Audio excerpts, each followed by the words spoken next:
Olá, eu sou o professor João Bento Torres Neto, pesquisador da Universidade Federal do Pará. É um prazer estar com vocês aqui hoje e o complemento dessa videoaula estará disponibilizado no link na descrição do vídeo. Hoje vamos falar sobre envelhecimento ativo.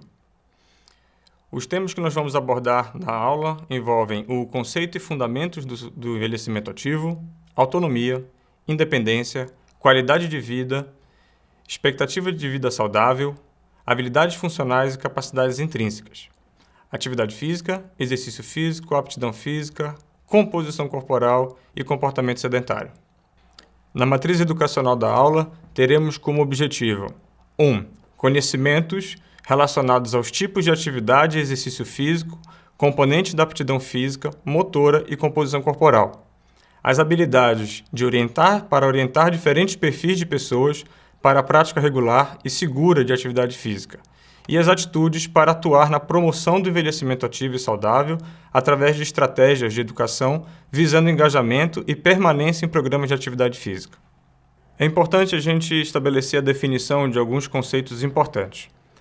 A definição de envelhecimento ativo consiste no processo de otimização das oportunidades de saúde, participação e segurança, com o objetivo de melhorar a qualidade de vida à medida que a pessoa fica mais velha.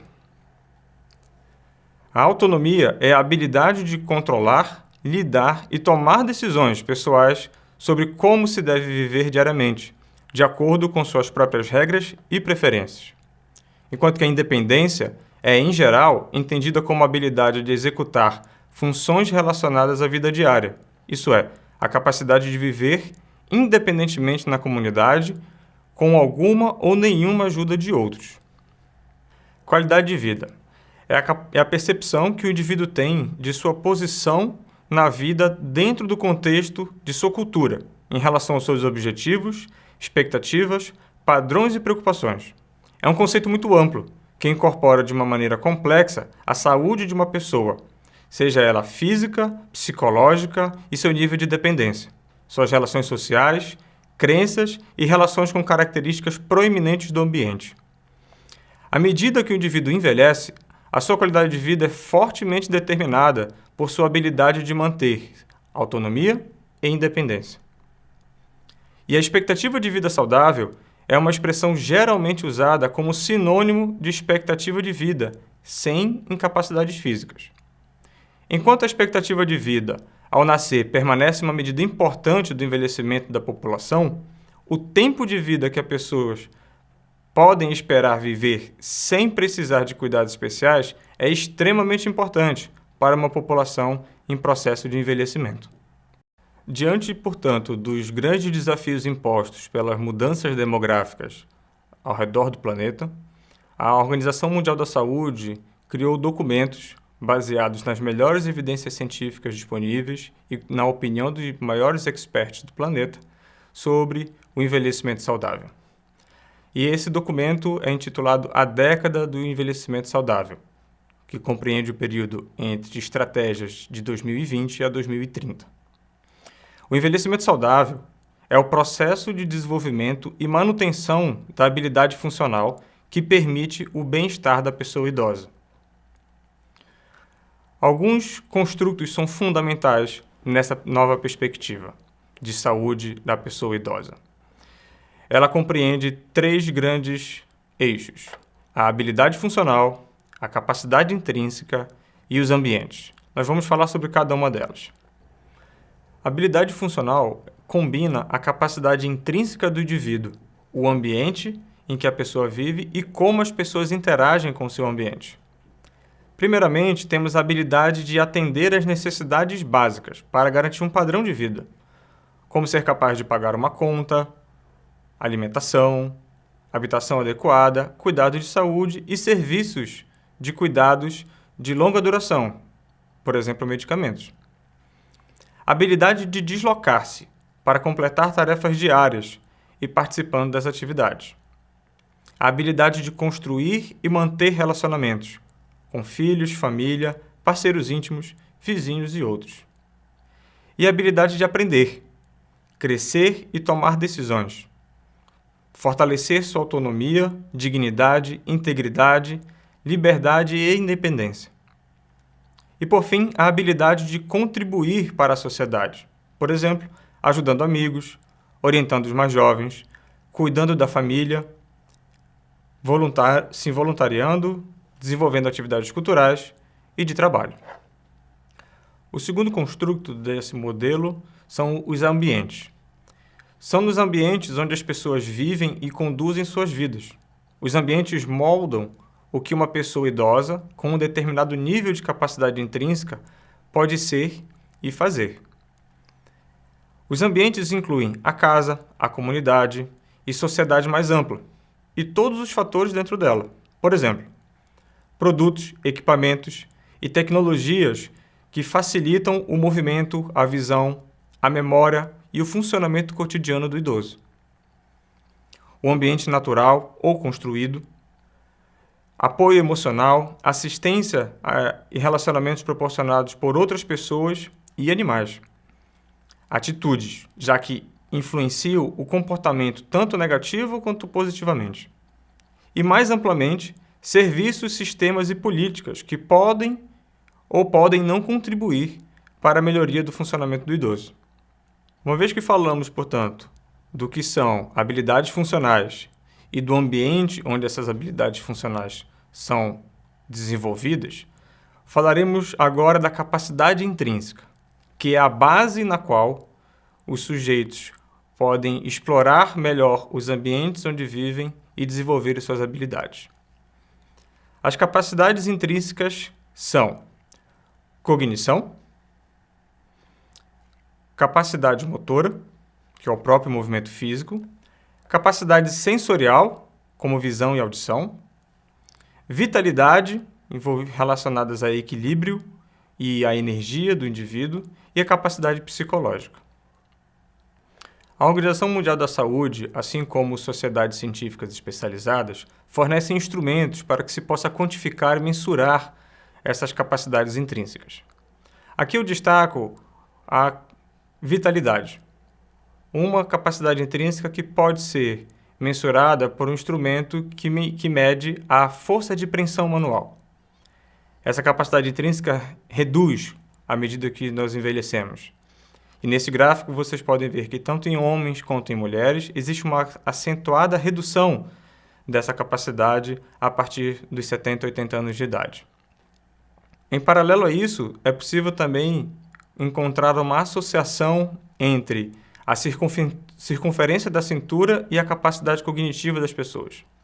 Quanto maior a circunferência da cintura, menor é a capacidade cognitiva dos indivíduos à medida que eles envelhecem, como pode ser observado nesse gráfico. Estudos epidemiológicos identificaram que existem 3 trajetórias típicas para o envelhecimento.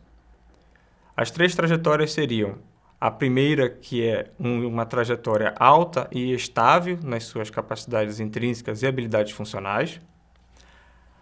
A segunda, que seria uma trajetória baixa e também estável ao longo do envelhecimento. E uma terceira trajetória, que é identificada como declínio rápido. Essa é a trajetória que chama maior atenção para os níveis de preocupações das agendas globais para o envelhecimento. Os níveis de educação e riqueza afetam as pontuações base do envelhecimento saudável. Entretanto, elas têm menor impacto na taxa do declínio ao longo do período de 10 anos. Pessoas com menor escolaridade e menor riqueza, que eram fisicamente inativos e sempre fumantes, eram mais propensas a ter trajetórias baixas e estáveis, ou de declínio rápido, do que a classe que apresenta uma trajetória alta e estável. As mulheres eram mais propensas a pertencer a trajetórias de baixa e estável trajetória, em comparação com a classe de alta estabilidade, mas não mais propensas a estar na trajetória de declínio rápido. Em nosso grupo de pesquisa, nós realizamos um estudo que avaliou como o nível de escolaridade básica e o envelhecimento influenciam o desempenho cognitivo de idosos na região norte do Brasil. Nossos resultados destacaram que idosos com menor escolaridade apresentam menor desempenho cognitivo. E que, portanto, os efeitos negativos da baixa escolaridade, que é até 7 anos de escolaridade, são piores do que os da idade mais avançada, ou seja, mais do que 70 anos de idade. Ao final do estudo, nós sugerimos que a educação formal faça parte da agenda de saúde pública para alcançar futuras metas de envelhecimento ativo. Bom, diante então do fato que o envelhecimento ativo é uma demanda global, a Organização Mundial da Saúde também cria outras 2 políticas, 2 documentos norteadores: o Guia para a Atividade Física e estratégias para se alcançar essas metas. É importante agora seguir a integração desses 2 documentos, desses 2 posicionamentos da Organização Mundial da Saúde: a década do envelhecimento ativo e os planos de orientação para a prática de atividade física. Temos, então, alguns construtos fundamentais para entender como a atividade física pode influenciar as capacidades intrínsecas. Os construtos principais são comportamento sedentário, atividade física, exercício físico, aptidão física e composição corporal. Todos esses construtos estão diretamente associados com as capacidades intrínsecas. Podemos observar nesta figura os benefícios produzidos pela atividade física. O comportamento sedentário ele é extremamente prejudicial para a saúde, em todas as esferas, em todos os sistemas orgânicos. Portanto, é importante romper com esse modelo do comportamento sedentário e aumentar o nível de atividade física. Quanto mais atividade física, melhor. Essa é uma orientação geral de todos os guias, inclusive o guia brasileiro. Entretanto, existe um pequeno limite. À medida em que nos aproximamos do esporte de altíssimo rendimento, que não é o esporte prioritário para a população idosa, você começa a aumentar o risco da ocorrência de algumas lesões. Mas esse não é o foco da nossa fala, a nossa fala é dedicada ao envelhecimento. Destaco também o fato de que existem efeitos agudos e crônicos do exercício físico. Praticar exercício físico agora, hoje, vai gerar benefícios agora, hoje. Esses benefícios são chamados de benefícios agudos, imediatos. Dentre eles eu destaco: fazer exercício físico hoje, na intensidade e seguindo a orientação correta, vão melhorar o seu sono, vai reduzir a sua ansiedade e vai melhorar a sua pressão sanguínea. Se você pratica de forma regular e sistemática essa atividade física, você vai desenvolver adaptações orgânicas que vão gerar benefícios de longo prazo à sua saúde. Destaco benefícios para o sistema nervoso central, para a saúde do coração, prevenção do câncer, controle do seu peso, ossos mais fortes e aumento no equilíbrio e na coordenação. Item esse fundamental para o idoso, porque o idoso que sofre de quedas, ele é um idoso mais frágil. Nesse sentido, vamos observar então nesta figura as etapas de orientação para a prática de atividade física global da população. Primeiro, eu destaco a necessidade de se observar o sono. É importante que se tenha pelo menos de 7 a 8 horas de sono regular e de boa qualidade.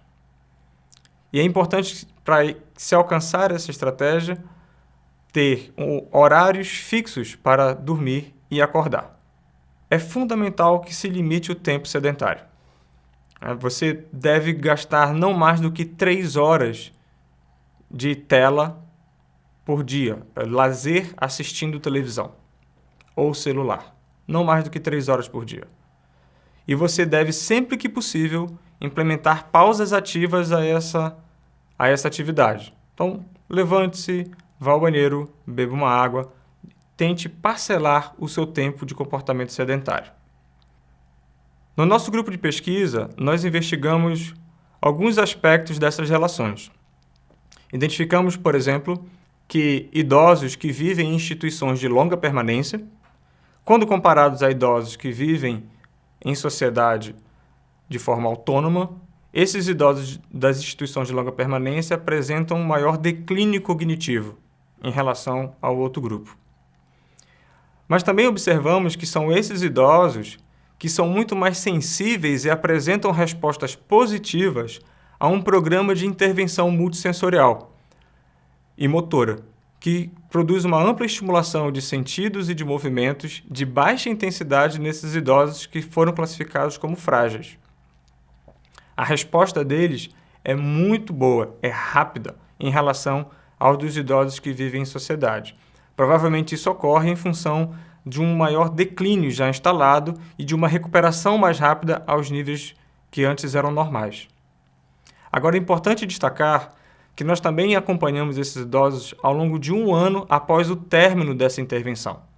E o resultado demonstra que os idosos dessas instituições de longa permanência apresentam um declínio mais rápido após a interrupção da intervenção de atividades físicas, enquanto que os idosos que vivem em sociedade mantêm esses status elevados adquiridos com a intervenção por mais tempo.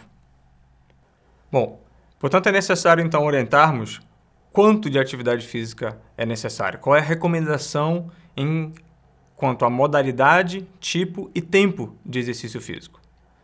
A recomendação é que você pratique pelo menos 150 minutos de atividade física por semana. Isso para todas as faixas etárias. Se você puder fazer mais, melhor. Todo movimento conta. Pelo menos 60 minutos de atividade física por dia seria o considerado o mais regular e, portanto, o melhor. Quando falamos de uma parcela da atividade física que é sistematizada e orientada, que é o exercício físico, aqui nós temos algumas especificações no que diz respeito a essa dose-resposta do exercício. Para adultos, pelo menos 2 dias por semana de atividade física que fortaleçam os músculos. Exercícios com pesos, exercícios com o peso do próprio corpo. E para idosos, pelo menos 3 vezes por semana, de atividades multicomponentes para fortalecer o equilíbrio e a força. Também fizemos alguns estudos nessa direção, comparando os efeitos da hidroginástica e da musculação em idosos. As duas modalidades apresentaram ganhos em funções em capacidades intrínsecas, como a cognição. Entretanto, foi na hidroginástica que nós encontramos os maiores ganhos, mesmo com um período de intervenção curto. É importante também destacar que quando você combina diferentes tipos de atividade física, ou melhor dizendo, de exercício físico, que nós chamamos de exercícios multicomponentes, multimodais, essas atividades proporcionam ganhos adicionais, particularmente para os idosos. Investigamos em um projeto de pesquisa como habilidades cognitivas treinadas simultaneamente com exercícios de força muscular e de condicionamento aeróbio poderiam produzir ganhos adicionais às capacidades intrínsecas. Nós identificamos que os idosos que praticaram essas modalidades de treinamento melhoraram tanto os componentes da aptidão física como composição corporal, força, condicionamento aeróbio, assim como capacidades cognitivas importantes, como memória. E lembre-se, quanto mais, melhor. Se você pode, pratique até 300 minutos de atividade física por semana. É necessário destacar aqui um dado importante acerca dessas questões. O último levantamento epidemiológico nacional descreveu uma situação nada favorável com relação a essas políticas para a prática de atividade física. Infelizmente, mulheres e as pessoas de maior vulnerabilidade social são aquelas que têm maior dificuldade em praticar atividade física de lazer. A atividade física no trabalho e a atividade física para o deslocamento são importantes, mas é a de lazer em que normalmente você alcança níveis de atividade física mais intensas, são muito difíceis de ser alcançadas por essa parcela da população. Isso destaca a necessidade urgente de instalação de políticas públicas para a implementação de espaços de lazer para que a população possa envelhecer de maneira saudável. Nesse contexto, é importante abrir um parêntese e destacar 2 problemas graves. Um são doenças crônicas não transmissíveis e outras doenças infecciosas. Vivemos hoje no planeta situações dramáticas acerca desses 2 tipos de problema. Um pode estar relacionado com o aumento das demências, do declínio cognitivo grave, que é comum em populações idosas. Em nosso laboratório, nós investigamos em modelos animais como o envelhecimento e uma doença degenerativa crônica que se assemelha com a doença de Alzheimer é afetada quando os animais são fisicamente ativos. Nós identificamos que os animais que faziam exercício físico tiveram menor deteriorização das suas funções cognitivas. E ao quantificarmos populações de células no sistema nervoso desses animais, identificamos que as células da glia, que são células fundamentais para o suporte, a comunicação e o processamento de informação no cérebro, são mais eficientes, elas têm a sua fisiologia e a sua morfologia preservadas nos animais que fazem exercício físico. Portanto, parece haver uma mitigação desse efeito degenerativo produzido pelo envelhecimento junto com a doença.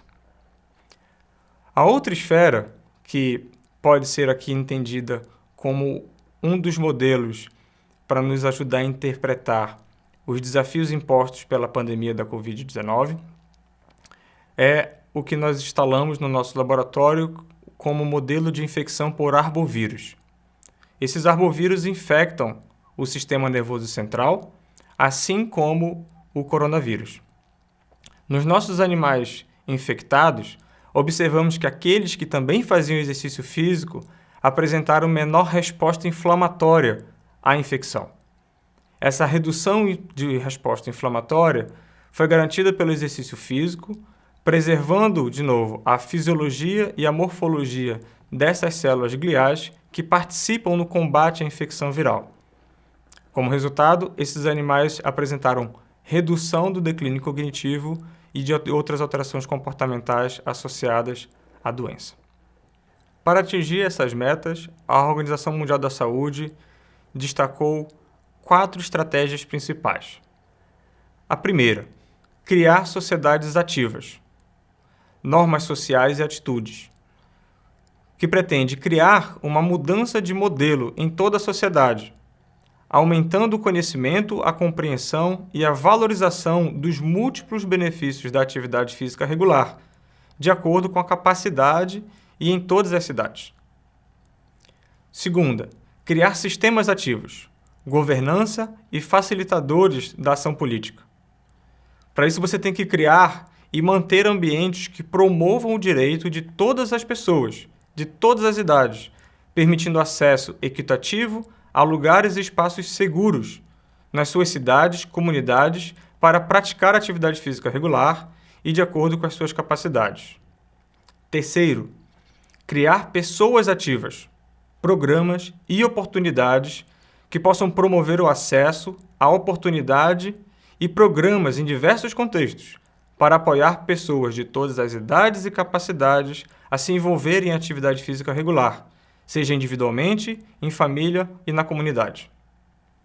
E a quarta estratégia, criar ambientes ativos, lugares e espaços, para fortalecer a liderança, governança e parceria multissensorial, a capacitação dos profissionais, advocacia e sistemas de informação entre setores para alcançar a excelência na mobilização de recursos e implementação de ações coordenadas internacionais, nacionais e locais, para aumentar a atividade física e reduzir o comportamento sedentário. A atividade física ela tem muitos benefícios à saúde, aos sistemas sociais e ao ambiente, e econômicos. Ela pode contribuir para alcançar os objetivos para o desenvolvimento sustentável, que são as ODS de 2030. Aqui eu vou destacar algumas. Por exemplo, através do esporte, Você pode reduzir a discriminação, você pode promover a conservação dos ambientes com a exploração do turismo e de atividades físicas em natureza. Você consegue aumentar a produtividade, as competências para a vida, o crescimento econômico e o turismo.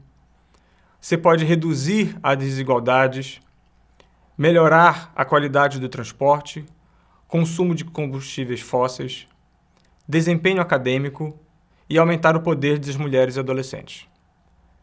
Portanto, entender a promoção da atividade física para o desenvolvimento de um envelhecimento saudável é fundamental e deve compor todas as agências públicas e as recomendações de todos os profissionais da área da saúde.